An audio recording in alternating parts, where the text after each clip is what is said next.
Hi everyone, Jai Hind and welcome to the platform of StudyIQ IAS in English. My name is Bhavar Singh Surya, MXCD 115th course and qualified civil services in 2012. And I welcome you on the platform. Now you must have seen some of the videos which have been there circulating on the news channel as well as on the social media about the dust-laden winds which are engulfing the homes in the Churu. Now over here it is very important that when it comes to the Thar Desert, so Thar Desert is the desert which is located in Rajasthan in India, and it is bounded or flanked by the Aravalli hill ranges. Now the Aravalli hill ranges are the oldest fold mountains which exist in India, which were formed in Proterozoic era.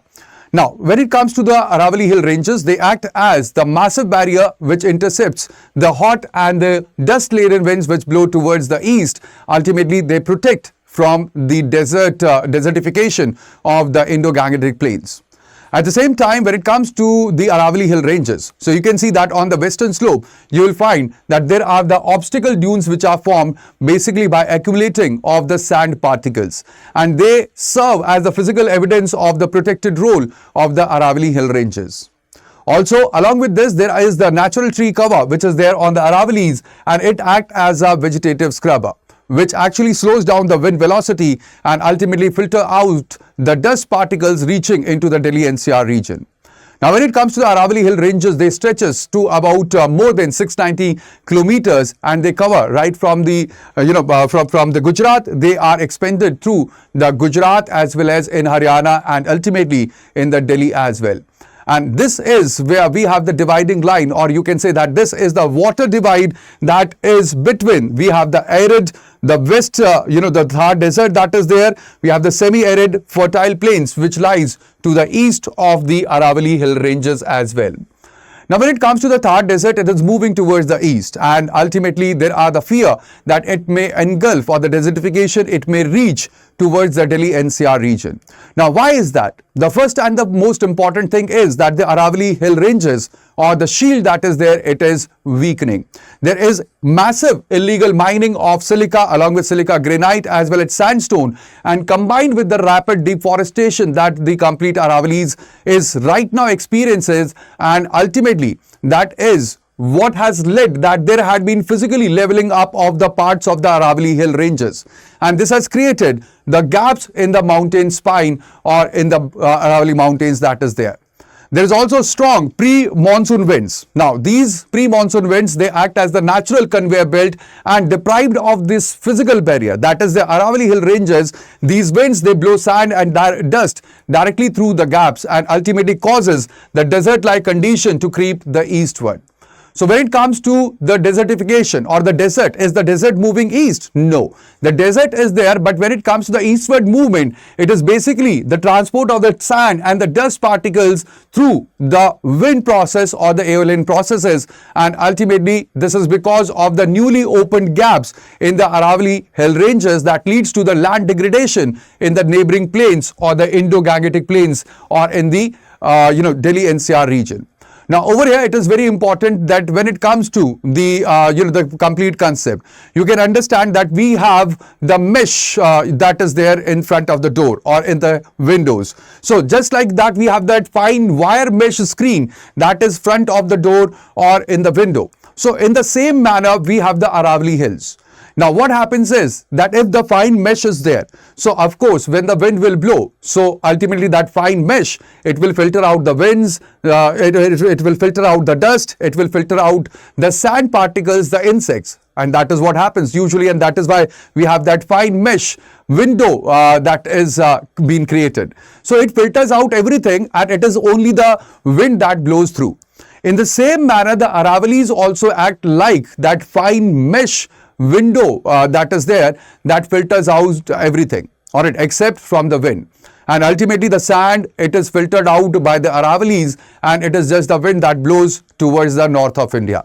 But however, now this window screen, it had been broken, and that is what is causing the massive expansion of the Thar Desert into the northern region. Now, this shield had been dismantled because of the mining. There had been unregulated extraction of the granite as well as red silica that have lowered the hill elevation, and it is turning the continuous ridges into the isolated mounds that you will see. Also, there had been deforestation, there had been loss of the deciduous forest canopy, and that had allowed the strong winds to strike the soil directly. And that is why we have the increased soil erosion as well as wind speed that is increasing into the region. There had been rapid urban sprawl and the farm expansion as well. And that is pushing into the eco-sensitive zone, and it is blocking the natural path to the forest regeneration.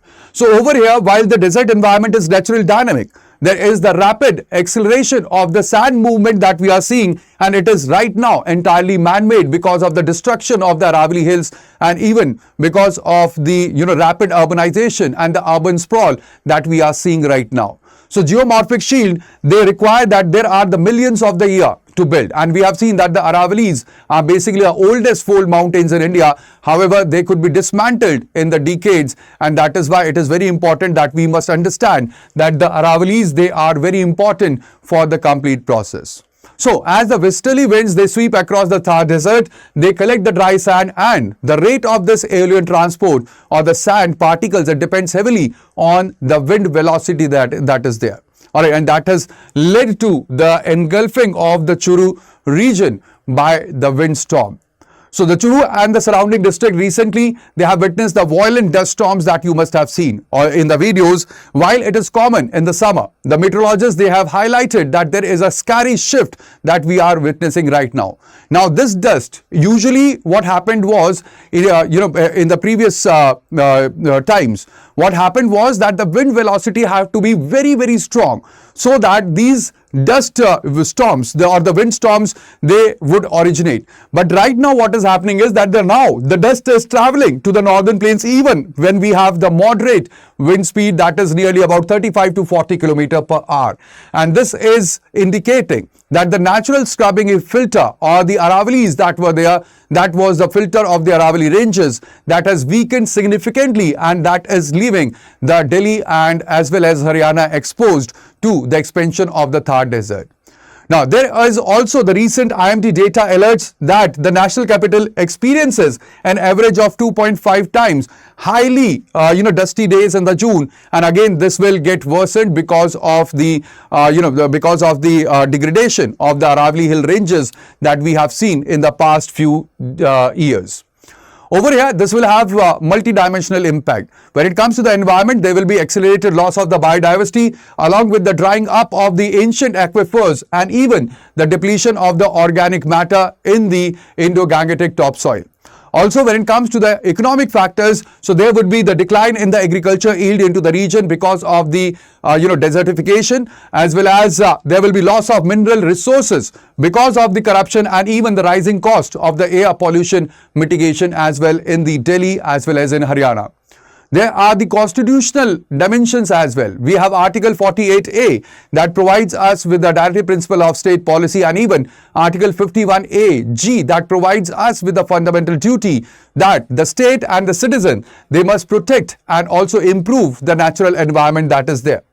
At the same time, when it comes to the Supreme Court have come to the rescue every time. And over here you can see that the Supreme Court have invoked the public trust doctrine, and it rules that the natural resources like the ancient Aravalli ranges, they cannot be compromised for the short-term economic gains. And that is why we have seen recently that the Supreme Court have constituted a committee to look into the definition of the Aravallis, and also it has banned all the mining activities or the new mining leases into the region as well. Now, there are certain anthropogenic pressures that we are seeing, and that is leading to the degradation and deterioration of the Aravallis. The first one is the fragmented governance. When it comes to the Aravalli hill ranges, they span through the states. That is, we have Rajasthan, we have Haryana and Delhi as well. Although a very small part of it is in Gujarat, but not that much. But these three states, they have the fragmented governance, or they do not have the uniform ecological planning, and that is what is resulting into the weak policy enforcement. There is also rampant illegal mining. When it comes to the Aravalli regions, so they had been rich in the minerals right from the, you can say Indus Valley civilization. There were lots of minerals which were extracted at that point of time. And right now, red silica, granite and masonry stone, they continue to be extracted illegally from this region. And again, that is physically eroding the protective shelters or the hilltops which are there. There is also sparsely enforced buffer zone, especially when it comes to the construction activities or the real estate development. The sector, they regularly violate the eco-sensitive zones which are near the important cities or the metro cities like Gurugram and Faridabad. And there is invasive flora species as well. There had been over-reliance on the non-native species like there is the Vilaiti kika or the Prosospis juliflora. This was used for the reforestation, and ultimately that have reduced the local groundwater tables, and it has also limited the native plant regeneration as well. Over here, there had been a survey recently that was conducted by the Forest Survey of India. The assessment, it highlights that when it comes to the degradation, it has reached to that level or at a point where the minor windstorm, it can now transport the toxic dust into the Delhi NCR region, and that poses a severe air quality crisis into the region as well. Now, there are certain policy interventions and the frameworks as well for the restoration of the Aravallis. The first one is the Aravalli Green Wall Project, where there is the proposal or the objective to create a 1400 kilometer long and 5 kilometer wide green ecological corridor from Porbandar to Delhi. However, when it comes to right now, the current status, so it aims to plant the native species to act as the barrier, and also this requires that there should be a proper cross-state level or the land coordination that should be there. There is also another study by the WII which was conducted in 2009, and this says that the continuous mountain ranges were mapped, and there were the critical desert gaps which were identified. Now, according to this study that was conducted in 2009, there were the total 12 distinct gaps which were identified. Now, they have now been widened further because of the unchecked urban sprawl as well as the illegal mining that is continuing into the region. And there is the mining ban that we have seen, where the strict judicial prohibition is in place of the commercial mining in the eco-fragile pockets of the Aravallis. However, like I said, that this mining gap or the mining bans, it is excellent on the papers, but however, there is the execution on the ground that is marred by the local administrative loopholes, and illegal mining, it still continues in the Aravalli ranges. Now, there are two case studies that you can point out while writing the answer. The first one is about the Sariska.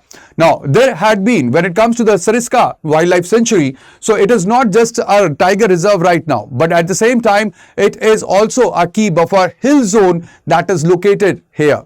Now, there had been heavily mining on its borders, and that has lost, or ultimately the elevation, the hill elevation that was there, that had been lost in the Sariska. Now, this has allowed the desert winds that bypasses the sanctuary, and right now they are entering into the Alwar Sika plains as well. So, there had been the critical wildlife habitat loss that is because of the rampant, the illegal mining that is going on in the Aravallis. At the same time, when it comes to Narayana, so Narayana is located in Jaipur district. Here, when it comes to the hills, they once standed from 200 meter to 600 meter above the sea level, and they had been completely flattened right now. The local ecology has transitioned from the deciduous forest to the sandy obstacle dunes within just 2 decades. And here, there had been 100% topographic destruction of the Aravalli hill ranges when it comes to these two places. At the same time, when it comes to the protection of the Aravallis and even the protection of the desertification, where the desertification, it should not reach the northern plains. So there are certain global lessons that we can we can learn from in the desert mitigation. The first one is China's 3 North Shelter Forest. Now, there had been a massive afforestation plan or the project that was carried out by China to protect the desertification or increasing of the desertification of the Gobi Desert or the expansion of the Gobi Desert, and it was named as Great Green Wall of China. Now, here what they did was they planted the millions of sand fixing trees, and they reclaimed the vast stretches of the agricultural land as well. Now, this shows that there is the direct state-led plantation, and ultimately that have helped in reclamation of the agricultural land in China. There is another lesson that is there in Africa, where there is the ambitious initiative that that is in the Sahel region, from Senegal to the Djibouti. And here, rather than just planting the trees, they have focused upon the agroforestry, water harvesting, and even supporting the local community livelihood models to arrest the Sahara southward creep. And this is where you can see that there is the complete community-led sustainable livelihood or the sustainable mission that was undertaken to protect the expansion of the desert. Now, when it comes to India, so India can take the lessons from both of them. Now, when it comes to the Aravalli regions or the Aravalli Green Wall project, it must balance both the projects or the global lessons that are there, the large-scale plantation model of China, along with the sustainable or the community-led sustainable model that we have seen in the Africa as well. Alright, now when it comes to the key ecological indicators, you can see that there had been out of the 128 hills that are there in the region in the Rajasthan or the Aravalli hills which are there in the Rajasthan, out of them 31 hills they have completely vanished, and this is again by the FSI or the Forest Survey of India assessment that have confirmed this, and that these hills, the 31 hills, they had been completely leveled by the human activity. Like I said, in 2009, there was the study that was conducted by WII or Wildlife Institute of India, which have identified that there are 12 distinct geomorphic gaps in the range, and ultimately they act as the wind gateways funneling sand directly towards eastward as well. So it is very important to note that the Aravalli Hills, they are the critical life support system, and ultimately when it comes to their vital functions, you can see that they act as the natural water sponge, and they are the natural aquifer for the recharging of the groundwater and even for feeding the rivers year round. They also are the great wall or the green wall against the desert, and they stop the desert expansion into the northern plains. And they are also corridor for the wildlife, where we have the diverse animal population and the flora as well that could be seen. And if they would be degraded, and the Aravallis, there would be continued illegal mining along with the urban sprawl that we are seeing. So that will degrade the Aravallis, and there would be water scarcity as well as flooding. Along with this, there will be agriculture that will be in crisis because of the degradation of the agricultural land in the Indo-Gangetic plains. Also, there will be worsening of the air quality because of the sand particles that will be there. And ultimately, when it comes to the Delhi NCR region, it already battles with the air quality itself. Also, there will be irreversible land damage where we cannot be able, or we will not be able to reclaim the land that will be lost to desertification. And that is why saving Aravallis is very, very important. At the same time, for your prelims, you must understand that when it comes to the Rajasthan, over here, we have the Thar Desert, where we have the extensive, sand dunes which are found. And this is called as Marustali. Then we have the Aravalli range, and then there are the semi-arid fertile plains which are also called as Bagad, and this is the region where we have the Aravalli hill ranges in the Rajasthan which are located. Now we have to understand that nature, it does not demand a trade-off between growth and survival. Actually, it only demands our wisdom. When we level a mountain for the minerals, we trade a permanent ecological shield for the temporary economic gain. So that would be all in this video and in this lesson. I hope that you have a complete understanding that why the Thar Desert it is moving towards east. It is basically not the Thar Desert, but actually the expansion of the Thar Desert that we are witnessing right now because of the degradation of the Aravalli hill ranges. If you are preparing for the 2027 or 2028 or even for 2029, you can join the GS Foundation P2I batches on the platform of StudyIQ, where these batches are basically modeled upon the SMART model, where you get the structured classes, you get the mentorship, you get the assessment dashboard, the revision as well as the test as well. And you can join these courses using the code that is BRS Live. Now there is usually a discount that is there on the platform, and it is just like 5 or 7%. But for the maximum discount that you want on the platform of the StudyIQ, you can use this code that is BRS Live, or you can call us on 764000 number as well. So that would be all in this video. Thank you very much guys for joining me on the platform of StudyIQ IAS. I will see you in the next. Till then, take care of yourself. Bye-bye and Jai Hind.